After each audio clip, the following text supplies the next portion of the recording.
இந்த காலை வேளையிலே நாம் எல்லாரும் ஒன்று சேர்ந்து கர்த்தருடைய நாமத்தை நாம் உயர்த்தும்படியாக, அவரை ஆராதிக்கும்படியாக, அவருடைய வார்த்தைகளை நாம் தியானிக்கும்படியாக, அவர் பாராட்டின தயவுக்காக நான் முதற்கண் அவருக்கு நன்றி செலுத்திக் கொள்கிறேன். இந்த நாட்களிலும் நாம் தயவு, அதாவது தேவ தயவு என்றால் என்ன, அதை பற்றி நாம் தியானித்து வருகிறோம். இந்த நாளிலும் பரிசுத்த ஆவியானவர் தாமே நம்மோடு கூட பேசுவாராக. முதலாவது, தயை என்றால் என்ன? இந்த தயவு யார் யாருக்கெல்லாம் எந்தெந்த வழிகளிலெல்லாம் செயல்படுகிறது? இந்த தயவினால் நமக்கு என்ன நன்மை? இந்த காரியங்களை நாம் சிந்திக்கலாம், தியானிக்கலாம். இது கடைசி வரையும் கருத்தோடு நாம் கேட்டால்தான் இது புரியும். கடைசி வரையும் கேட்டால்தான் நம்முடைய வாழ்க்கைக்கு அது பிரயோஜனமாக காணப்படும். எனவே நாம் எல்லாரும் அதை சற்று கவனமாக நாம் கேட்கலாம். முதலாவது, தயை என்றால் என்ன? அது வேதத்தில் நாம் பார்க்கிறோம். நீதிமொழிகளின் புஸ்தகம் 19ஆம் அதிகாரம் 22ஆம் வசனத்திலே, நன்மை செய்ய மனுஷன் கொண்டிருக்கும் ஆசையே தயை என்று போடப்பட்டிருக்கிறது.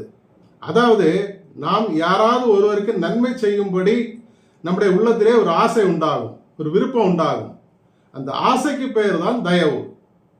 எக்ஸாம்பிள் சொல்லணும்னு சொன்னா, ஒரு ஒரு ஒரு குடும்பத்தில் ஒரு குழந்தை இருக்கிறது, பொருளாதாரத்தில் பின்தங்கி இருக்கிறது, அதற்கு படிக்க வைக்க முடியாது, ஆனால் குழந்தை நல்லபடியாக படிக்கும்.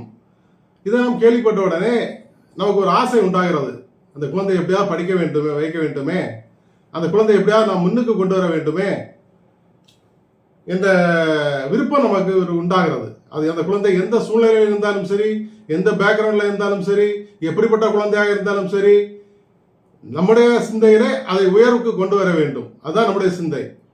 அப்படிப்பட்ட ஒரு ஆசை உண்டாகிறது தான் தயை என்று நாம் பார்க்கிறோம். இது ஒரு கிஃப்ட். ஏனென்றால் அந்த குழந்தையை நம்மிடத்தில் கேட்டதில்லை, நம்மையும் யாரும் வற்புறுத்தினதில்லை. நாமவே அதை முன்வந்து அந்த குழந்தையை நாம் உயர்த்துகிறோம், உயர்ந்த நிலைக்கு கொண்டு வருவதற்காக நாம் பிரயாசப்படுகிறோம். அது ஒரு கிஃப்ட், அந்த குழந்தைக்கு அது ஒரு கிஃப்ட். எனவே இதுதான் தயை.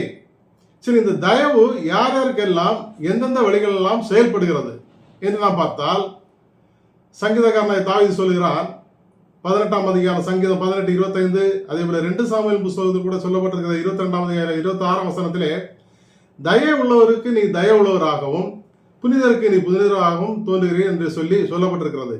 அப்போ தயை உள்ளவருக்கு அவர் தயை உள்ளவராக காணப்படுகிறார். நாம் ஏற்கனவே நாம் தியானித்தோம், நாம் மற்றவருடைய பாவங்களை மன்னிக்கும் போது அது நமக்கும் மன்னிக்கப்படும். அதே போல நாம் மற்றவர்களுக்கு தயை செய்யும் போது நமக்கும் தயை உண்டாகும் என்று நாம் பார்க்கிறோம். இந்த தயவு மட்டும் அது நம்மோடு நிற்பதில்லை.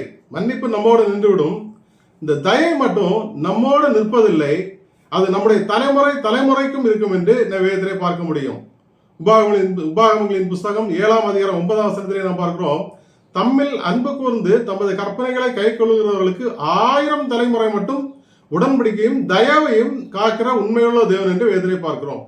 அப்போ நாம் இன்றைக்கு ஒருவருக்கு செய்கிற தயவு அது 1000 தலைமுறை மட்டும் நமக்கு, அது நம்முடைய சந்ததிகளுக்கு அது உண்டாகும் என்று நாம் பார்ப்போம். உதாரணத்துக்கு நாம் சொல்ல வேண்டும் சொன்னால், வேதத்திலே நாம் பார்க்கலாம். 2 சாமுவேல் புஸ்தகம் 21ஆம் அதிகாரம் அந்த அதிகாரத்தை நாம் படித்தால் தெரியும். தாவீது அரசாட்சி செய்ய தொடங்குகிற அந்த காலத்திலே 3 வருஷம் மழை இல்லாமல் ஒரே பஞ்சமாக காணப்பட்டது. அப்போது என்ன பண்ணுகிறான் சங்கீதக்காரனாக தாவீது ராஜா கர்த்தரிடத்தில் விசாரிக்க செல்லுகிறான். அப்போ ஏனென்றால் அவனுக்கு கர்த்தரிடத்தில் விசாரிக்கும் பழக்கம் இருந்தது. எனவே ஆண்டவரிடத்தில் விசாரிக்க செல்கிறான். விசாரிக்க சொல்லும் போது ஆண்டவர் சொல்லுகிறார், கர்த்தர் சொல்லுகிறார், கிபியோனியர்களை கொண்டு போட்ட சவுலின் நிமித்தமாகவும் அவன் குடும்பத்தாரின் நிமித்தமாகவும் அவன் வீட்டார் நிமித்தமாகவும் பஞ்சம் மழை இல்லை என்று சொல்கிறார். எனவே இவன் என்ன பண்ணுகிறான், கிபியோனியர் இடத்தில் போய் விசாரிக்கிறான். கிபியோனியர் போன உடனே கிபியோனியர்கள் சொல்கிறார்கள், நாங்கள் கர்த்தரோடு உடன்படிக்கை பண்ணிக்கொண்ட உடன்படிக்கையின் பிள்ளைகள், ஆனால் சவுல் எங்கள் அநேகரை கொன்று குவித்து விட்டான். எனவே இந்த பஞ்சம் தீர வேண்டும் என்று சொன்னால், இப்பொழுது சவுலின் குடும்பத்தாரில் மீதியாக இருக்கிற 7 ஆண் மக்களை எங்களுக்கு நீங்க தூக்கில் கொன்று போட உத்தரவு வேண்டும் என்று கேட்கிறான். அப்பொழுதுதான் மழை பெய்யும் என்று சொல்லி அந்த கிபியோனியர்கள் கேட்கிறார்கள். உடனே தாவீது அதற்கு சம்மதித்து விடுகிறான். ஆனால் அந்த சம்மதித்து விடுகிறான். அந்த ஆண் மக்களில் ஒருவன் மேவி போசேத் என்ற ஒருவன் அடங்கும். இவன் யார் என்று சொன்னால் சவுலினுடைய பேரப்பிள்ளை, சவுலினுடைய மகன் யோனத்தான், யோனத்தானுடைய மகன் தான் மோவி போசேத். அப்போ இந்த மோவி போசேத்தும் தூக்கில் தொங்க போடுவதற்கு பாத்திரவான். ஆனால் தாவீது அந்த மோவி போசேத்தை தப்புவித்தான். ஏன் தப்புவித்தான்? அந்த யோனத்தானும் தாவீதும் நண்பர்களாக இருந்தார்கள். சவுலுடைய மகன் யோனத்தான் அவனும் தாவீதும் நண்பர்களாக இருந்தார்கள். எனவே சவுல் தாவீதை பலமுறை கொல்வதற்கு சூழ்ச்சி செய்திருக்கிறான். நமக்கு அது தெரியும். பலமுறை எண்ணிக்கடங்காத நாட்களில் சவுல் தாவீதை கொலை செய்வதற்கு எத்தனை பண்ணினான். அதையெல்லாம் யோனத்தான் என்ன பண்ணான்? யோனத்தான் என்னன்னா சவுலுடைய மகன், அவனுக்கு எல்லாமே தெரியும். அவன் அரசவையில் இருக்கிறான், வீட்டில் இருக்கிறான், எல்லாமே தெரியும். இவன் சொல்லுவான் தாவீதுக்கு என்னுடைய தகப்பனார் நாளைக்கு இந்த தினம் உன்னை இப்படி பண்ண வேண்டும் நினைத்திருக்கிறார், இப்படி கொல்ல வேண்டும் நினைத்திருக்கிறார், இந்த சூழ்ச்சி செய்திருக்கிறார், நீ தப்பித்துக்கொள் அப்படின்னு சொல்லி இவனை தாவீதை பல முறை அவனை தப்பித்து விட்டதை நாம் பார்க்க முடியும். எனவே அதை தாவீதே சொல்லுகிறான் பாருங்கள். 1 சாமுவேல் புத்தகம் 20ஆம் அதிகாரம் 3ஆம் வசனத்திலே யோனத்தான் தாவீதுக்கு தயவு பாராட்டினார் என்று வேதத்திலே பார்க்கிறோம். யோனத்தான் தாவீதுக்கு தயவு பாராட்டினார். அது மட்டுமல்ல, இந்த யோனத்தான் தாவீதுடன் ஒரு விண்ணப்பத்தை கூட கேட்டுக்கொண்டான். 1 சாமுவேல் புத்தகம் 20ஆம் அதிகாரம் 15ஆம் வசனத்திலே நீ தாவீதிடத்தில் கேட்கிறான், சொல்லுகிறான் யோனத்தான் தாவீதிடம், நீ சவுலின் குடும்பத்தை வேறறுக்கும் போது என் குடும்பத்துக்கு தயவு பாராட்ட வேண்டும் என்று கேட்டுக்கொண்டான். அப்படியானால் இந்த யோனத்தானுடைய மகன் தான் மோவிபோசேத். அவனுக்கு தயவு, இதனால் யோனத்தான் தாவீதுக்கு எவ்வளோ முறைகள் தயவு பாராட்டியிருக்கிறான். எனவே அந்த தயவு யோனத்தானுடைய மகன் மோவிபோசேத்துக்கு போனது, தலைமுறைக்கு போனது. எனவே இன்றைக்கு நாம் செய்கிற தயவுகள் நம்முடைய பிள்ளைகளுக்கும் நம்முடைய சந்ததிகளுக்கும் போகும் என்பதில் எந்த விதமான சந்தேகமே இல்லை. அது மட்டுமல்ல, இன்னொரு தயவு, கர்த்தர் நம்மோடு கூட இருக்கும்போது தயவு உண்டாகும் என்று வேதத்திலே நாம் பார்க்கிறோம். அது யோசேப்பினுடைய வாழ்க்கையிலே நாம் பார்க்கலாம். யோசேப்பு அடிமையாக விற்கப்பட்டு எகிப்துக்கு போகிறான். அங்கு பார்வோன் அரண்மனையில் உள்ள ஒரு அதிகாரி போத்திபாருடைய வீட்டிலே அவன் அடிமையாக விற்கப்பட்டு போத்திபாருடைய வீட்டிலே வேலைக்கு அவன் வைக்கப்படுகிறான். அங்கு ஒரு பொய்யான குற்றச்சாட்டு நிமித்தமாக அவனுடைய மனைவி அவனிடத்து தவறாக நடந்து கொண்டான் என்று சொன்ன அந்த தவறான ஒரு செயல் நிமித்தமாக அவன் ஜெயிலுக்கு அடைக்கப்படுகிறான். இன்றைக்கு நமக்கு தெரியும், வேதத்தை படிக்கிறதுனாலே அவன் தவறு செய்யவில்லை என்று. ஆனால் அந்த சூழ்நிலையில், அந்த காலகட்டத்தில் இவன் தவறு செய்தவன். ஏனென்றால் பெரிய இடத்து சமாச்சாரம் ஆயிட்டே, ஒரு பெரிய அதிகாரியுடைய மனைவி தவறாக நடக்க சென்றான். எனவே இவனுக்கு ஜெயிலில் எப்படிப்பட்ட உபசரிப்பு நடந்திருக்க வேண்டும்? இவனை அடித்து, இவனை உதைத்து, இவனை கொலை செய்வதற்கு, இவனை கொலை செய்து அப்படிப்பட்ட ஒரு துன்புறுத்ததான ஒரு காரியம் தான் நடந்திருக்க வேண்டும். ஆனால் இவனுக்கு சிறைச்சாலையிலே தயவு கிடைத்தது. வேதத்திலே பார்க்கிறோம். ஆதியாகமம் புத்தகம் 39ஆம் அதிகாரம் 21ஆம் வசனத்திலே சிறைச்சாலையின் அதிகாரியின் கண்களில் யோசேப்புக்கு கர்த்தர் தயவு கிடைக்கும்படியாக பாராட்டினார். அந்த சிறைச்சாலை கைதிகளை எல்லாம் விசாரணை செய்யும்படியாக ஒரு விசாரணை அதிகாரியாக இவனை நியமித்தான் என்று நாம் பார்க்கிறோம். அப்படியானால் இவன் இவனை அடித்து, இவனை உதைத்து, இவனை துன்புறுத்தி, இவனை என்னெல்லாமோ சித்திரவதை பண்ணியிருக்க வேண்டும். ஆனால் கர்த்தர் இவனோடு கூட இருந்தபடினால் தயவு பாராட்டினார் என்று நாம் பார்க்கிறோம். இதை விட பெரிய தயவு அவனுடைய வாழ்க்கையில் உண்டானது என்னது? நாளொன்று வந்தது. பார்வோன் இவனை இதுக்கு அரசவைக்கு அழைக்கிறான். சிறைச்சாலையில் யோசேப்பை சிறைச்சாலையில் அழைத்து அவனுடைய சொப்பனத்தை அவன் சொன்ன உடனே என்ன பண்ணுகிறான்? இவனை தன்னுடைய எகிப்து தேசம் முழுவதைக்கும் ராஜாவாக, அதிபதியாக மாற்றிவிட்டான். சிங்காசனத்தில் மட்டும்தான் பார்வோன் பெரியவன், நான் பெரியவனாக இருப்பேன், மீது எல்லா ஆட்சி அதிகாரமும் உனக்கு தான் என்று சொல்லி அவனை அதிபதியாக மாற்றிவிட்டான். எப்படி இன்றைய தினத்திலே இந்திய தேசத்திலே எப்படி பிரசிடென்டினுடைய சிங்காசனம் தான் பெரிய சிங்காசனம், ஆனால் ஆட்சி அதிகாரம் முழுவதுமே பிரைம் மினிஸ்டர் கையில் தான் இருக்கிறது. அதே போல பார்வோனும் அந்த பிரசிடென்ட் லெவலுக்கு அந்த சிங்காசனத்தில் மட்டும்தான் பெரியவன். ஆட்சி அதிகாரம் முழுவதுமே பிரைம் மினிஸ்டர் கையில் இருக்கிறது போல இவன் ஆட்சி அதிகாரம் முழுவதையும் இவன் கையில் கொடுத்து விட்டான். கொடுத்தது மட்டுமல்ல, இவனை அவனுடைய ரதத்தில் ஏற்றி தேசத்தை சுற்றி பார்க்கும்படி அனுப்புகிறான். சுற்றி பார்க்க போகும்போது அனுப்புகிறது மட்டுமல்ல, என்ன பண்ணுகிறான்? அந்த ரதத்துக்கு முன்னாடி ஒருவனை நியமிக்கிறான். எப்படி நியமிக்கிறான்? ஆதியாகமம் புத்தகம் 41ஆம் அதிகாரம் 43ஆம் வசனத்திலே இவரை தெண்டனிட்டு பணியுங்கள். யோசேப்பு என்ன பண்ணணுமா? எல்லா மக்களும் என்ன பண்ணா, தேசத்து மக்கள் எல்லாரும் தெண்டனிட்டு பணியுங்கள் என்று சொல்லி அவன் ஒரு தண்டோரம் அடிக்கிறது போல அந்த ரதத்துக்கு முன்னாடி போய்கொண்டே இருக்கிறான். அப்போ மக்கள் எல்லாரும் என்ன பண்ணுகிறார்கள், இவனை வாழ்க ராஜாவே வாழ்க, வணக்கம் ராஜாவே வாழ்க, ராஜாவே வாழ்க என்று என்ன பண்ணுகிறார்கள், மக்கள் எல்லாரும் இவனை வாழ்த்துகிறார்கள். அன்றைக்கு ஜெயிலுக்கு போகும்போது எந்த மக்களுடைய வாயெல்லாம் இவனை தூஷித்ததோ எல்லா மக்களும் இன்றைக்கு அந்த தேசத்து மக்கள் எல்லாரும் இவனை வாழ்த்துகிறார்கள், ராஜாவே வாழ்க வாழ்க என்று வாழ்த்துகிறார்கள். அதுக்கு ஒரு ஆளை நியமிக்கிறான். இந்த போத்திபாருடைய மனைவி உட்பட எல்லாருமே அவனை என்ன செய்திருப்பார்கள், வணங்கி இருப்பார்கள் என்று நான் பார்க்கிறோம். அப்போ நாம் செய்கிற தயவு நமக்கு தயவு உண்டாக்கும், கர்த்தர் நம்மோடு கூட இருக்கும்போது தயவு உண்டாகும். சரி, அடுத்த இன்னொரு தயவை பற்றி நான் பார்க்கலாம். இது ரோமர்கள் எழுதின நிருபம் 2ஆம் அதிகாரம் 4ஆம் வசனத்திலே போடப்பட்டிருக்கிறது. தேவ தயவு நீ குணப்படும்படி ஏவுகிறது என்று அறியாமல் அவருடைய தயவு பொறுமை நீடிய சார்ந்த இவர்களின் ஐஸ்வர்யத்தை நீ அசட்டை பண்ணுகிறாயோ. அப்போ இந்த தயவு குணப்படும்படியாக நம்மளை ஏவுகிறது. இந்த தயவு நம்மளை குணப்படுத்தாது, குணப்படுத்தும்படி ஏவும். இதுல குணப்படுத்துகிறது என்று சொன்னால் மனம் திரும்புதலை பற்றி குறிக்கிறது. குணப்படுத்துதல் என்று சொன்னால் நோயிலிருந்தோ வியாதியிலிருந்தோ குணப்படுத்துவது அந்த மீனிங்ல சொல்லப்படவில்லை, மனம் திரும்புதலை குறித்து பேசுகிறது. இது பல குணங்கள் நாம் தியானிக்கலாம். ஆனால் இன்றைக்கு நாம் ஒரு குணத்தில் தியானிக்கலாம். இந்த தேவ தயவு ஏவுகிற தேவ தயவு சிறியார் பிள்ளைகள் மூலமாகவோ வேலைக்காரர்கள் மூலமாகவோ இல்ல தீர்க்கதரிசிகள் மூலமாகவோ போதகர் மூலமாகவோ எதிரிகள் கூட நமக்கு வரலாம். நம்மோடு கூட பாவத்தில் ஜீவிக்கிற மக்கள் கூட வரலாம். எப்படி வேண்டாலும் வரலாம். வேதத்தில் நிறைய எக்ஸாம்பிள் இருக்கிறது. நாம் சில காரியங்களை நாம் பார்க்கலாம். இந்த தயவு ஏவதான் செய்யும், குணப்படுகிறது நம்முடைய கையில் இருக்கிறது. அதை ஏற்கனவே நான் என்னுடைய சாட்சியில சொல்லியிருக்கிறேன். என்னுடைய பெற்றோருடைய சாட்சி சொல்லும் போது நான் சொல்லியிருக்கிறேன், என்னுடைய பெற்றோர்கள் நாங்கள் எல்லாரும் மரித்துவிட வேண்டும் என்று ஒரு சூழ்நிலையிலே நாங்கள் மரித்துவிட வேண்டும் என்று சுயசைட் பண்ணும்படியாக விஷத்தை வாங்கி வைத்து விட்டார்கள். நாங்கள் 6 பிள்ளைகள், அம்மா அப்பா 8 பேரும் மரித்துவிட வேண்டும் என்று சொல்லி அப்படி இருக்கும்போது இரவு வேளையில ஒருவர் கதவை தட்டுகிறார்.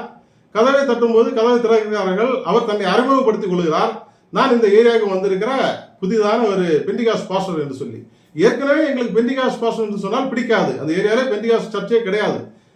அவர் என்றாலே பிடிக்காது. ஏனென்றால் சிஎஸ்ஐ பேக்ரவுண்டை சார்ந்தவர்கள். ஆனால் அவர் கொண்டு வந்த வார்த்தை எங்களை குணப்படுத்தினது. எங்கள் பெற்றோர்கள் அதை அக்செப்ட் பண்ணி கொண்டார்கள்.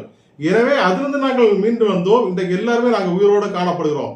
அன்றைக்கு வந்த தேவ தயவே நாங்கள் இவர் பெண்டிகாஸ்ட் பாஸ்டர்லாம் என்று சொல்லி புறக்கணித்திருந்தால் நாங்கள் இன்றைக்கு மரித்திருப்போம். எனவே தேவ தயவு யார் மூலமாக, நாம் வேண்டப்படாதவர்கள் மூலமாக கூட வரலாம். ஆனால் நம்ம அதை அக்செப்ட் பண்ணிக்கொள்ள நம்ம சிந்திக்க வேண்டும். சிந்தித்து குணப்படுவது நம்முடைய கையில் தான் இருக்கிறது. அதை அக்செப்ட் பண்ணி கொள்ளவில்லை என்றால் நாங்கள் மரித்திருப்போம். நாங்கள் அதை ஏற்றுக்கொண்டு நாங்கள் குணப்பட்டோம், நாங்கள் மனம் திரும்பினோம், நாங்கள் உயிரோடு காக்கப்பட்டோம் என்று நான் பார்க்கிறோம். அதே போல சீரிய தளபதி நாகமான் இருக்கிறான். இவன் எருசலேமை முற்றுகையிட்டு அங்கிருந்து நிறைய பேரை என்ன செய்து கொண்டான், அவன் சிறையாக பிடித்து கொண்டு வந்தான். அதுல ஒரு சிறிய பெண்ணை தன்னுடைய வீட்டு வேலைக்காக வைக்கிறான். அந்த சூழ்நிலையில இவனுக்கு குஷ்டம் வந்தது. குஷ்டம் வந்த உடனே இந்த சிறிய பெண் சொல்லுகிறாள், எங்களுடைய தேசத்திலே ஒரு தீர்க்கதரிசி இருக்கிறார், இஸ்ரேல் தேசத்திலே ஒரு தீர்க்கதரிசி இருக்கிறார், அவரிடத்தில் நீங்கள் போனால் உங்களுக்கு குணமாகும் என்று சொல்லி. இவன் அது அல்ல தட்டவில்லை. சிறிய பொண்ணாச்சே, சிறைப்படுத்தி கொண்டு வந்த சின்ன பொண்ணாச்சே, இந்த பொண்ணுக்கு என்ன தெரியும் அப்படின்னு அல்ல தட்டவில்லை. உடனே கீழ்ப்படிந்து போகிறார். போன உடனே அங்க நடந்தது உங்களுக்கு தெரியும். திரும்பமாக அவன் அங்க கோபப்படுகிறான். திரும்பமாக அவனோட கூட போன ஒரு வேலைக்காரன், ஆண்டரே அவர் வேற ஏதாவது பெரிய காரியத்தை சொன்னால் செய்ய மாட்டீரா, யோர்தான் நதியில மூழ்கதானே சொல்லுகிறாரே, பரவாயில்லையே மூழ்குமேன்னு சொன்னா அதற்கும் அவன் என்ன செய்கிறான், செவி சாய்க்கிறான். அப்போ தேவ தயவு இந்த வேலைக்காரர்கள் மூலமாக சிறிய பிள்ளைகள் மூலமாக வரும்போதும் அவன் அல்ல தட்டவில்லை. அவன் ஏற்றுக்கொண்டான்.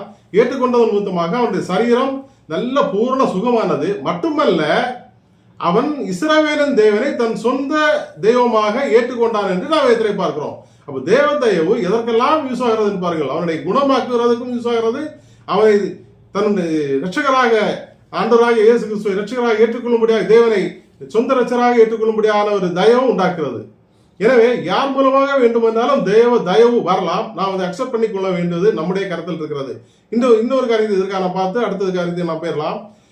தாவீதுக்கு நேராக தேவ தயவு வந்தது. எப்படி தாவீது அரசாட்சி செய்து கொண்டிருக்கும் போது அவனுடைய படையிலே உள்ள ஒரு சிப்பாய் உரியாவின் மனைவியை என்ன பண்ணா, உரியாவை கொன்று அவனுடைய மனைவியாக பத்சேபாவை தனக்கு மனைவியாக எடுத்துக்கொண்டான். எடுத்துக்கொண்ட உடனே கர்த்தருடைய பார்வையில் அது பொல்லாப்பாக தோன்றினது. எனவே நாத்தான் தீர்க்கதரிசி மூலமாக என்ன பண்ணுகிறார், தாவீதுக்கு வார்த்தை போகிறது. நீ பாவம் செய்தா என்று நாத்தான் தீர்க்கதரிசி போய் சொல்லுகிறார், ராஜாவினிடத்திலே போய் சொல்லுகிறார். சொன்ன உடனே 2 சாமுவேல் புஸ்தகம் 12ஆம் அதிகாரம் 13ஆம் வசனத்திலே நான் கர்த்தருக்கு முன்பாக பாவம் செய்தேன் என்றார். உடனே என்ன செய்தான், உணர்ந்துட்டான், ஆமா நான் பாவம் செய்துட்டேன் என்று சொல்லி. உடனே நாத்தான் தீர்க்கதரிசி சொல்லுகிறார், நீ சாகாதபடிக்கு கர்த்தர் உன் பாவம் நீங்க செய்தார் என்று சொல்லுகிறதை நாம் பார்க்கிறோம். உடனே அவருடைய பாவம் நீங்கப்பட்டது. ஏன் என்று சொன்னால் இவன் அதை அக்செப்ட் பண்ணி கொண்டான். இந்த தாவீதுடைய சூழ்நிலையை பார்த்தால் இது தாவீதுடைய பார்வையில ஒரு ஒரு பாவமாகவே தெரிந்திருக்காது. ஏனென்றால் அந்த பழைய ஏற்பாட்டின் காலத்திலே எத்தனை மனைவிகள் வேண்டும் என்றாலும் வைத்துக் கொள்ளலாம். வேதத்திலே நாம் பார்த்தால் தாவீதுக்கு அநேக மறுமனையாட்டியர்கள் இருந்தார்கள், அநேக ஸ்திரீகள் இருந்தார்கள் என்று நாம் பார்க்கிறோம். அப்போ 100ஓட 101 அவ்வளவுதான். இவனுக்கு அது ஒரு பொருட்டாகவே இருந்திருக்காது. ஆனால் கர்த்தருடைய வார்த்தை வரும்போது அதை அக்செப்ட் பண்ணி கொள்கிறார் என்று நாம் பார்க்கிறோம். அது வந்து குணப்பட்டான். இன்று நாம் கூட இப்படிதான். நாம் செய்யற காரியங்கள் நமக்கு அது தவறாக தெரியாது. எல்லாம் அப்படியே பழகிவிட்டோம். எல்லாம் உலக சூழ்நிலையிலே நாம் எல்லாமே பழகிவிட்டோம். மற்றவர்கள் இப்படித்தானே நடக்கிறார்கள், இப்படித்தானே ட்ரெஸ் பண்ணுகிறார்கள், இப்படித்தானே ஹேர் ட்ரெஸ்ஸிங் பண்றார்கள், எல்லாவற்றையும் நாம் அப்படியே பழகிவிட்டோம். இப்படித்தானே பேசுகிறார்கள், எல்லாவற்றையும் நாம் பழகி கொண்டோம். ஆனால் தேவ வார்த்தை நமக்கு நேராக வரும்போது நாம் அதை என்ன செய்ய வேண்டும், அக்செப்ட் பண்ணிக்கொள்ள வேண்டும் நாம் பார்க்கிறோம். இன்னைக்கு எல்லாரும் வேதனை நாம் பார்த்தால் ஞாபகம் வருகிறது. லேவியராகமம் புஸ்தகம் 19ஆம் அதிகாரம் 23ஆம் வசனத்தில் நினைக்கிறேன், பச்சை குத்தி கொள்ளாமலும் குறி கேளாமலும் நாள் சொல்லாமலும் உங்கள் தலையை முடிய ஒதுக்காமலும் தாடியின் ஓரங்களை கத்தரிக்காமலும் இப்படியெல்லாம் நிறைய இரத்தத்தை புசிக்காமலும் நிறைய காரியங்கள் இருக்கிறது. ஆனால் நாம் அதெல்லாம் குறி சொல்வதை நான் கேட்பதில்லை, பச்சை குத்திக் கொள்வதில்லை, ரத்தம் புசிப்பதில்லை. ஆனால் வாலிபர்கள் தலையை அந்த கீறிக் கொள்கிறார்கள், ஒதுக்கிக் கொள்கிறார்கள்.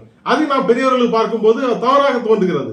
ஆனால் பெரியவர்கள் பிரெஞ்சு பேர் வச்சிருக்காங்க, குறுந்தாடி, அது தாடியின் ஓரங்களை கத்திரிக்காமல் இருக்குன்னு சொல்லப்பட்டிருக்கிறது. உடனே அது கிருபை அப்படின்னு எல்லாம் சொல்லுகிறார்கள். ஆனால் எப்படி இருந்தாலும் நாம் உலகத்தோடு நாம் வாழ பழகி கொண்டோம். அதில் நாம் தேவ தயவு வார்த்தை நம்ம ஒரு மீட்டிங்ல 100 பேர் இருக்கிறோம் வைத்துக் கொள்ளுங்க. அது ஒருவர் பேசுகிறார், பாஸ்டோ ஏதோ ஒரு பேசுகிறார், 100 பேரும் ஒரே சூழ்நிலையில இருந்தாலும் தேவ தயவு நமக்கு உள்ளாலே அது கிரியை செய்யும் போது நாம் அதிலிருந்து குணப்பட்டு விட வேண்டும் என்று நாம் பார்க்கிறோம். அன்றைக்கு ஏரோது ராஜாவுக்கு நேராக தேவ தயவு போனது யோவான் ஸ்நாகன் மூலமாக. நீ உன் சகோதரன் பிலிப்பின் மனைவியை நீ வைத்துக் கொண்டிருக்கிறாய் என்று தாவீதுக்கு போனது போல போனது. ஆனால் அவன் அதை அக்செப்ட் பண்ணிக் கொள்ளவில்லை. யோவான் ஸ்நாகன் சிறைச்சாலைகளை போட்டான். எனவே யோரோனுடைய நாட்களில் நடந்தது உங்களுக்கு தெரியும். எனவே நாம் தேவ தயவு நமக்கு நேராக வரும்போது நாம் அதை அக்செப்ட் பண்ணிக்கொள்ள வேண்டும் நாம் பார்க்கிறோம். சரி, அடுத்தபடியாக டைம் ஆகிட்டது. இந்த தேவ தயவினால் நாம் அடைந்த நன்மைகள் என்ன என்று நாம் பார்த்தால் தீத்துக் கொள்ளுதல் நிருபம் 3ஆம் அதிகாரம் 3ஆம் வசனத்திலே நாம் பார்த்தால், முற்காலத்திலே நாமும் புத்தியினரும் கீழ்ப்படியாதவர்களும் வழி தப்பி நடக்கிறவர்களும் பலவித இச்சைகளுக்கும் இன்பங்களுக்கும் அடிமைப்பட்டவர்களும் துர்க்குணத்தோடும் பொறாமையோடும் ஜீவனம் பண்ணுகிறவர்களும் பயக்கப்படுவதற்கிறவர்களும் ஒருவரை ஒரு பயக்கிறவருமாய் இருந்தோம். 4ஆம் வசனம், நம்முடைய ரட்சகராகிய தேவனுடைய தயவும் மனுஷர் மேல் உள்ள அன்பும் பிரசன்னமான போது நம்மை என்ன செய்தார், ரட்சித்தார். அப்போ நாமும் இப்படிதான். முற்காலத்திலே நான் ஒரு பிள்ளைக்கு நான் ஹெல்ப் பண்ண, முதலாவது சொன்னது போல அவருக்கு ஹெல்ப் பண்ண வேண்டும் நினைத்தோம். அது எப்படிப்பட்ட சூழ்நிலை இருந்தாலும் சரி, அது எப்படிப்பட்ட பிள்ளையாக இருந்தாலும் சரி, நாம் ஆசை வைத்து விட்டோம். எனவே அதற்கு தயவு செய்கிறோம். அதே போல நாமும் என்ன பண்ணோமா, கீழ்ப்படியாதவர்களாக இருந்தோம், வழித்தப்பி நடந்து கொண்டோம், பலவித இச்சைகளாக இருந்தோம். ஆனால் நம்முடைய ரட்சகராகிய தேவனுடைய தயை நம்ம மீது வந்த போது நம்மை அவர் என்ன செய்தாராம், ரட்சித்தாராம் என்று நாம் பார்க்கிறோம். அப்போ அவரை நம்மை ரட்சித்து விட்டார். ஆனால் இந்த ரட்சித்து விட்டு அப்படியே விடுவதில்லை. சரியப்பா, அவனை பாவத்திலிருந்து குழியில் இருந்தானே, அவனை சேற்றில் இருந்தானே, அவனை அப்படி தூக்கி நிறுத்தி அப்படியே நம்ம விட்டு போகிற தேவன் அல்ல. என்ன பண்ணுகிறாரா, ரட்சித்தது மட்டுமல்ல, எபேசியர் 1ஆம் அதிகாரம் 6ஆம் வசனத்திலே போடப்பட்டிருக்கிறது, தம்முடைய தயவுள்ள சித்தத்தின்படியே நம்மை இயேசு கிறிஸ்து மூலமாய் புத்திர சுவீகாரம் வரை முன்குறித்து விட்டாரா. ரட்சித்தது மட்டுமல்ல, புத்திர சுவீகாரம் ஆகும்படி முன்குறித்து விட்டாரா. முன்குறித்தது மட்டுமல்ல, ரோமர்கள் எழுதின நிருபம் 8ஆம் அதிகாரம் 15ஆம் வசனத்திலே நாம் பார்க்கிறோம், அப்பா பிதாவே என்று கூப்பிடக்கூடிய புத்திர சுவீகாரத்தினாவே நமக்கு கொடுத்துட்டாராம். அப்பா பிதாவே, அவருடைய பிள்ளை என்று அழைக்கக்கூடிய புத்திர சுவீகாரத்தினாவே கொடுத்து விட்டாராம் என்று நாம் பார்க்கிறோம். கொடுத்து விட்டது மட்டுமல்ல, எபேசியர் 1ஆம் அதிகாரம் 12ஆம் வசனத்திலே போடப்பட்டிருக்கிறது, கிறிஸ்துவுக்குள் அவருடைய சுதந்திரமாகும்படி நாம் தெரிந்து கொள்ளப்பட்டோம். தெரிந்து கொள்ளப்படுவோம் அல்ல, தெரிந்து கொள்ளப்பட்டோம். அப்போ ரட்சித்தது மட்டுமல்ல, அவருடைய சுதந்திரமாக, அவர் பிள்ளையாகவே நாம் என்ன செய்து விட்டோமா, தெரிந்து கொள்ளப்பட்டோம் என்று நாம் பார்க்கிறோம். சரி, பிள்ளைகளாக மாற்றி நாம் அப்படியே விட்டு விட்டாரா? இன்றைக்கு உலகத்திலே நாம் பார்த்தால், இன்றைய உலகத்திலே தாய் தகப்பன்மார் இருக்கிறார்கள். இருந்தாலும் எவ்வளவோ பிள்ளைகள் அனாதைகளாக இருக்கிறார்கள். தகப்பன் யார் என்றே தெரியாது, தாய் யார் என்றே தெரியாது. இப்படிப்பட்ட அனாதைகள் கூட நம்முடைய தேசத்திலே இருக்கிறார்கள், உலகத்திலே இருக்கிறார்கள். ஆனால் நம்முடைய தேவன் நம்மளை அவருடைய குமாரனாகிய மாற்றி, அப்பா குமாரனா மாற்றியாச்சே அப்படின்னு சொல்லி விட்டு விடுகிறவர் அல்ல. விட்டு விடாமல் என்ன பண்ணுகிறாராம்? எபேசியர் நிருபம் 2ஆம் அதிகாரம் 6ஆம் வசனத்திலே பார்த்தால், கிறிஸ்துவுக்குள் அவர் நம்மிடத்தில் வைத்த தயவினாலே கிறிஸ்து இயேசுவுக்குள் நம்மை அவரோடு கூட எழுப்பி உன்னதங்களில் அவரோடு கூட உட்காரவும் செய்துட்டாராம். எப்படி குமாரனாகிய கிறிஸ்துவை எப்படி எழுப்பி உன்னதங்களில் உட்கார வைத்தாரோ அதே போல நம்மளை என்ன பண்ணாரா, உட்கார வைத்து விட்டார், உட்காரவும் செய்தார். ஆவி நிலையிலே நம்ம இப்ப எங்க இருக்கிறோம்? பரலோகத்தில் இருக்கிறோம், அவரோடு கூட உன்னதங்களில் இருக்கிறோம் என்ற ஒரு சிந்தை, நம்முடைய சிந்தை மாற வேண்டும். இந்த செய்தியின் அடிப்படையிலே நீங்கள் எபேசியர், பிலிப்பியர் இப்படிப்பட்ட நிருபங்களை நீங்கள் வாசிக்கும் போது உங்களுக்கு சரியாக புரியும். கவனமாக கேளுங்கள். நம்மை உட்காரவும் செய்தார் உன்னதங்களில். சரி, உன்னதங்களில் எங்க உட்கார வைத்தாராம்? உன்னதங்கள்லாம் எவ்வளவு இடம் இருக்கிறது, எங்க உட்கார வைத்தாராம்? அதாவது எபேசியர் நிருபம் 1ஆம் அதிகாரம் 21ஆம் வசனத்திலே போடப்பட்டிருக்கிறது, அவரை உன்னதங்களில் தம்முடைய வலது பார்சத்தில் உட்காரும்படி செய்து என்று நாம் பார்க்கிறோம். அப்படியெல்லாம் என்ன பண்ணாராம்? அவருடைய வலது பார்சத்தில், பிதாவினுடைய வலது பார்சத்தில் நம்மை உட்காரும்படியாக வைத்து விட்டார். அப்போ வலது பக்கத்தில் உட்காரும் போது ஏதாவது நம்மளை அவரிடத்தில் பறித்துக் கொள்ள முடியுமா? அவருடைய கருத்திலிருந்து யாரும் நம்மை பறித்துக் கொள்ள முடியாது. நம்ம எப்படி நம்ம பின்வாங்கி போக முடியாது. அந்த சிந்தை நமக்கு வேண்டும். சங்கீதக்காரனை தாவீது சொல்கிறான், சங்கீதம் 16ஆம் அதிகாரம் 8ஆம் வசனத்திலே, கர்த்தரை நான் எப்பொழுதும் எனக்கு முன்பாக வைத்திருக்கிறேன், அவர் என் வலது பர்சத்தில் இருக்கிறபடியால் நான் அசைக்கப்படுவதில்லை. இங்கு சங்கீதக்காரன் தாவீது என்ன சொல்கிறார்? கர்த்தரை நான் எனது வலது பக்கத்திலே வைத்திருக்கிறேன். அவன் தான் வச்சிருக்கிறான் கர்த்தரை வலது பக்கத்துல. அவனே சொல்லுகிறான் நான் அசைக்கப்படுவதில்லை என்று சொல்லி. அவனுடைய வாழ்க்கையில என்னெல்லாம் நடந்தது, யுத்தங்கள், கலவரங்கள் என்னெல்லாம் நடந்தது, எல்லாவற்றிலும் ஜெயித்தான். ஏனென்றால் அவன் கர்த்தரை தன் வலது பக்கத்தில் வைத்திருந்தான். இன்றைக்கு நாம் அவருடைய பிள்ளைகள், நம்முடைய பிள்ளைகளை அவர் என்ன பண்ணுகிறார்? அவருடைய வலது பக்கத்தில் வைத்திருக்கிறார் இல்லையா? அப்ப எவ்வளவு பெரிய ஒரு சிலாக்கியம் பாருங்கள். நம்மளை யாரும் ஒன்றும் பண்ண முடியாது. அவருடைய வலது வருஷத்தில் நாம் இருக்கிறோம். அந்த ஒரு சிந்தை நமக்கு காணப்பட வேண்டும். ஆவி நிலைவிலே நாம் என்ன பண்ணுகிறோம்? அவருடைய அந்த ஆளுகையில், கர்த்தருடைய ஆளுகையில், தேவனுடைய ஆளுகையில் இருக்கிறோம். உலக ஆளுகையில் இல்லை, அவருடைய வலது வருஷத்தில் இருக்கிறோம். யாரும் நம்மளை ஒன்றும் பண்ண முடியாது. அந்த ஒரு சிந்தை நமக்கு வர வேண்டும். சரி, வலது பக்கத்தில் உட்கார வைத்திருக்கிறாரே, வலது பக்கத்துல என்ன சேர் போட்டு உட்கார வச்சுட்டாரா, இல்ல சோஃபால உட்கார வச்சுட்டாரா? அதை பற்றி என்ன சொல்கிறார் என்று பார்த்தால், யோவான் அதை பற்றி சொல்லுகிறார். யோவான் எழுதின சுவிசேஷம் 1ஆம் அதிகாரம் 18ஆம் வசனத்திலே, பிதாவின் மடியில் இருக்கிற ஒரே பேரான குமாரனே அவரை வெளிப்படுத்தினார் என்று. அப்போ எங்க இருக்கிறாரா? வலது பக்கத்துல பிதாவின் மடியிலே இருக்கிறார். அல்லேலூயா. அப்போ நாம் எங்க இருக்கிறோம்? பிதாவின் மடியில் இருக்கிறோம் என்று நாம் பார்க்கிறோம். அல்லேலூயா. அப்படியானால் நமக்கு எவ்வளவு பாதுகாப்பு பாருங்கள், எவ்வளவு பாதுகாப்பு. ஒருவனை நம்ம அவரிடத்திலிருந்து பிரித்துக் கொள்ள முடியாது. அதான் வேதனை பார்க்கிறோம். சகரியாவின் புத்தகம் 2ஆம் அதிகாரம் 8ஆம் வசனத்திலே, உங்களை தொடுகிறான், அவருடைய கண்மணியை தொடுகிறான். அவருடைய கண்மணியை ஏதாவது அவரை பண்ணினாதான் நம்மளை பறித்துக் கொள்ள முடியும். உங்களை தொடுகிறவன் என்னுடைய கண்மணியை தொடுகிறான் என்று பார்க்கிறோம். அது மட்டும் இல்ல, உங்கள் தயிரில் மயிரெல்லாம் எண்ணப்பட்டிருக்கிறது. எவ்வளவு நம்ம பாதுகாப்பு பாருங்கள், எவ்வளவு நம்ம அடைக்கலமா இருக்கிறோம். இந்த சிந்தையோடு நாம் இந்த வசனங்களை வாசித்தால், எபேசியர், பிலிப்பியர், தீத்து, இந்த நிருபங்களை எல்லாம் நாம் படிக்க வேண்டும். திரும்ப திரும்ப நாம் படிக்க வேண்டும். இந்த செய்திகளை நாம் திரும்ப திரும்ப போட்டு கேளுங்க. புரியவில்லை என்று சொன்னால் திரும்ப திரும்ப போட்டு கேளுங்க. அப்ப இப்படிப்பட்ட சிந்தையோடு நாம் இருக்கும்போது நாம் என்ன பண்ண முடியும்? அவரை நம்மை ஒருவரும் என் கையில், வேதனை பார்க்கிறோம் யோவான் 10:28, ஒருவனும் அவர்களை என் கையிலிருந்து பறித்துக் கொள்ள முடியாது. அவரே சொல்லுகிறார், ஒருவனை நம்மளை என்ன பண்ண முடியாது, அவர் கையிலிருந்து பறித்துக் கொள்ள முடியாது யோவான்ல பார்க்கிறோம். அப்ப நான் இப்போது எங்க இருக்கிறோம்? அவருடைய மடியில் இருக்கிறோம். அவருடைய பிள்ளையாக மாற்றி விட்டார், நம்மை ரட்சித்தார். அவருடைய பிள்ளையாக மாற்றி விட்டார். அவருடைய குமாரன சாயலில் மாற்றி நம்மை ரட்சித்து உன்னதங்களில் அவருடைய வலது வருஷத்திலே அவருடைய மடியில் நாம் உட்கார்ந்து இருக்கிறோம் என்று நாம் பார்க்கிறோம். சரி, இதுக்கெல்லாம் குமாரனாகிய கிறிஸ்து, ஏனென்றால் அவருக்கு ஒரே பாரனாகிய குமாரன் மட்டும் தான் உண்டு. அந்த கிறிஸ்து இதுக்கெல்லாம் ஒத்துக்கிட்டாரா என்று நாம் சரி, நான் ஒரு பேச்சுக்கு சொல்லுகிறேன், ஒத்துக்கிட்டாரா என்ன பார்த்தால் என்றால், உலக பிரகாரமாக நான் பார்த்தால் அண்ணன் தம்பிக்குள்ளார எவ்வளோ பிரச்சனைகள் வருகிறது. வேதனை கூட பார்க்கிறோம். இளையகுமாரன் இளையகுமாரன் தகப்பன் சேர்த்துக்கொள்ள போகும்போது மூத்த குமாரன் ரொம்ப கோபப்படுகிறான், ரொம்ப பிரச்சனை பண்ணுகிறான். ஆனால் இங்க நாம் பார்க்கிறோம், ஆடு ஒரு அடி பாய்ந்தால் குட்டி என்ன பண்ணுமா? 6 அடி பாயும் என்று சொன்னது போல பிதாவாகிய தேவன் சொல்கிறார், நம்முடைய பிள்ளைகள் இப்படி கிடக்கிறார்களே அப்படின்னு சொன்ன உடனே எபிரேயர்களை பார்க்கிறோம் 10ஆம் அதிகாரம் 7ஆம் வசனத்திலே, இதோ நான் வருகிறேன், புஸ்தக சூழலில் என்னை குறித்து எழுதியிருக்கிறது என்று சொல்லி உடனே என்ன பண்ணாரா? விண்ணை விட்டு விண்ணுலகில் மனிதனாக அவதரித்தார் என்று நாம் பார்க்கிறோம். அவதரித்தது மட்டுமல்ல, நம்முடைய அக்கிரமங்களுக்காக, நம்முடைய பாவங்களுக்காக, நம்முடைய மீறுதலுக்காக அவர் எல்லாவற்றையும் நமக்காக நம்முடைய சகோதரனாக மாறிவிட்டார். இப்பொழுது இயேசு கிறிஸ்து நம்முடைய சகோதரன்.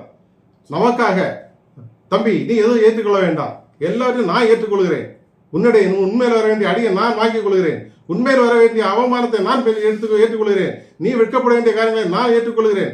எல்லா பழியையும் நம்முடைய சகோதரன் இயேசு கிறிஸ்து ஏற்றுக்கொண்டு சிலுவையிலே வெற்றி சிறந்து, சிலுவையிலே நமக்கு அந்த பாவத்தையும் அக்கிரமத்தையும் மீறுதலையும் கொண்டு வந்த பிசாசின் தலையை நசுக்கி என்ன பண்ணாரா? வெற்றி சிறந்தார் என்று நாம் பார்க்கிறோம். வெற்றி சிறந்து உன்னதத்திலே தேவனுடைய வலதுபார்சலில் உட்கார்ந்தார். அப்போ நமக்காக எல்லா காரியங்களையும் அவர் செய்து முடித்து விட்டார். மட்டுமல்ல, அவருடைய மகிமை, பிதாவாகிய தேவன் குமாரனுக்கு மகிமையை கொடுத்திருந்தார்.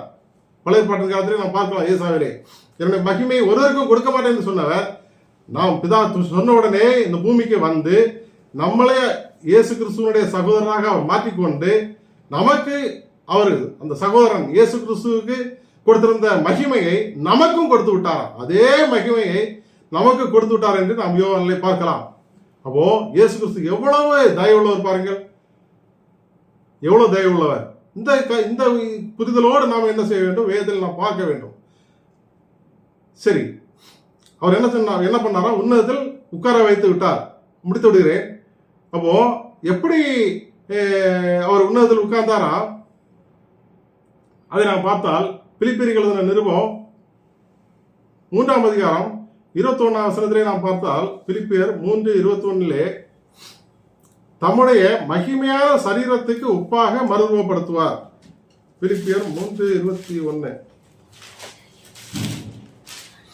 அவர் எல்லாவற்றையும் தமக்கு கீழ்ப்படுத்திக் கொள்ளத்தக்க தம்முடைய வல்லமையான செயலின்படியே நம்முடைய அப்பமான சரீரத்தை தம்முடைய மகிமையான சரீரத்துக்கு ஒப்பாக மறுரூபப்படுத்துவார்.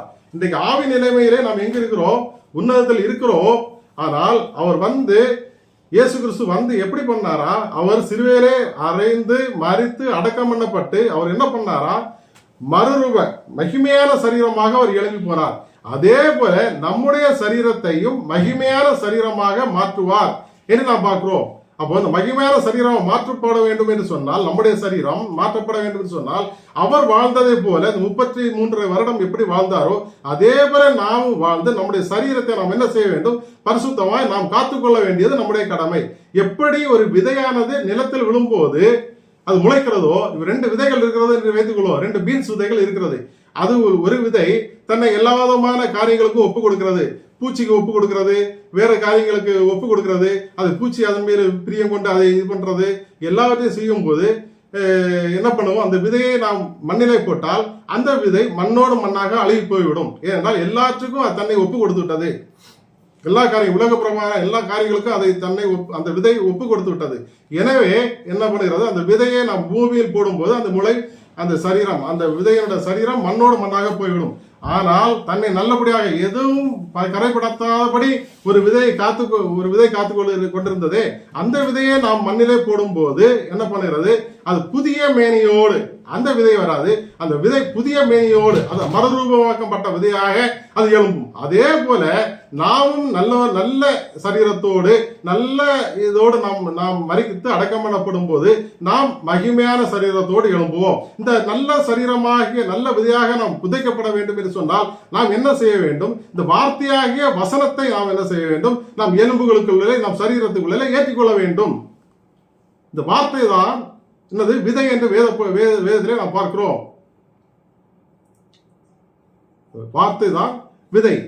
எனவே அது லூக்கா சுவிசேஷத்திலே எழுதப்பட்டிருக்கிறது. வார்த்தையாக விதை 1 பேதுருவிலே எழுதப்பட்டிருக்கிறது. அழிவில்லாத வித்து இந்த வசனம் 1 பேதுரு 1:23 வசனம். அப்போ அழிவில்லாத வித்து தான் இந்த வேத வசனம். இந்த வேத வசனத்தை அழிவில்லாத வித்தை நம்முடைய உள்ளத்துக்குள்ளாலே ஏற்றிக்கொண்டால் நம் இருதயத்துக்குள்ளே நம்முடைய எலும்புகளுக்குள்ளே இறைமை தீர்க்கதரிசி சொல்கிறானே, உம்முடைய வார்த்தைகள் எல்லாம் என் எலும்புகளில் அடைபட்டு எரிகிற அக்னி போன்று இருந்தது. அப்போ அந்த அழிவில்லாத வசனமாகிய இந்த விதையை நாம் உள்ளத்துக்குள்ளே ஏற்றுக்கொள்ளும் போது, நாம் விதைக்கப்படும் போது என்ன பண்ணுவோம்? மறுரூபமாக்க சரீரத்தோடு நாம் எழுந்து கொள்ள முடியும். நாம் பார்க்கிறோம், மறுரூபமாக்க எழுப்பப்பட்ட போது, எழுப்பின பிறகு இந்த சரீரம் என்ன செய்யாது? வாடாது. 1 பேதுரு 1:4 இது நிறைய சத்தியங்கள் இருக்கிறது.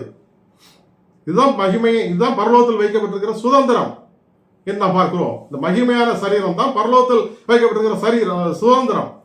இப்போ நான் பரலோகத்தில் தான் இருக்கிற ஆவி நிலைமையே. ஆனால் அந்த சுதந்திரத்தை நாம் பெற்றுக்கொள்ள வேண்டும். இந்த சுதந்திரம் தான் மகிமையான சரீரம், இல்லையா? சரி, இதெல்லாம் நாம் தியானித்தோம். எனவே இதெல்லாம் நாம் கேட்டு இதன்படியாக நாம் நடக்கும்போது தயவு நம்முடைய உள்ளத்திலே நமக்கும் உண்டாகும். என்ன பார்க்கும்? இந்த தயவுக்கு பாத்திரவான்களாக நாம் காணப்படுவோம். அதான் ரோமர்கள் எழுதின நிருபம் 11:22 போடப்பட்டிருக்கிறது. தேவனுடைய தயவையும் கண்டிப்பையும் பார், விழுந்தவர்களுடைய கண்டிப்பையும் உன்னிடத்திலே தயவையும் காண்பித்தார். நம்மிடத்திலே என்ன பண்ணாராம்? ரட்சித்த நம்மிடத்திலே தயவையும் காண்பித்தாராம். இந்த தயவிலேயே நீ நிலைத்திருப்பாயானால் உனக்கு தயவு கிடைக்கும். நிலைத்திரவிட்டால் என்ன பண்ணுவாய் என்பதை நீங்கள் அந்த ரோமர் 11:22 நீங்களே படித்து பாருங்கள். இந்த தயவிலே நாம் நிலைத்திருக்க வேண்டும். நம்மை தயவு பாராட்டி நம்மளை ரட்சித்து அழிவுகளிலிருந்து நம்மை ரட்சித்து விடுதலை பண்ணி குமாரனுடைய சாயலை நமக்கு கொடுத்து அவரோடு கூட உட்கார வைத்து அவருடைய மடியில் உட்கார வைத்து அவருடைய மகிமையெல்லாம் நமக்கு கொடுத்து நம்மை என்ன பண்ணுகிறார்? அவருடைய வசனத்தை கொடுத்து அந்த விதையை கொடுத்து நம்மளை உருவாக்கி வைத்திருக்கிறார். அந்த தயவிலே நாம் நிலைத்திருந்தால் நமக்கு தயவு கிடைக்கும். நிலைத்திரவிட்டால் நமக்கு என்ன பண்ணுவோம், நமக்கு என்ன ஆகும் என்பதை நீங்கள் ரோமர் 11:22 படித்து நீங்கள் தெரிந்து கொள்ளுங்கள். எனவே இந்த தயவை நாம் பற்றி தியானித்தோம். இந்த தயவுக்கு பாத்திரவான்களாக நாம் காணப்படுவோம். தேவன் தாமே இந்த வார்த்தைகளை ஆசீர்வதிப்பாராக. ஆமென்.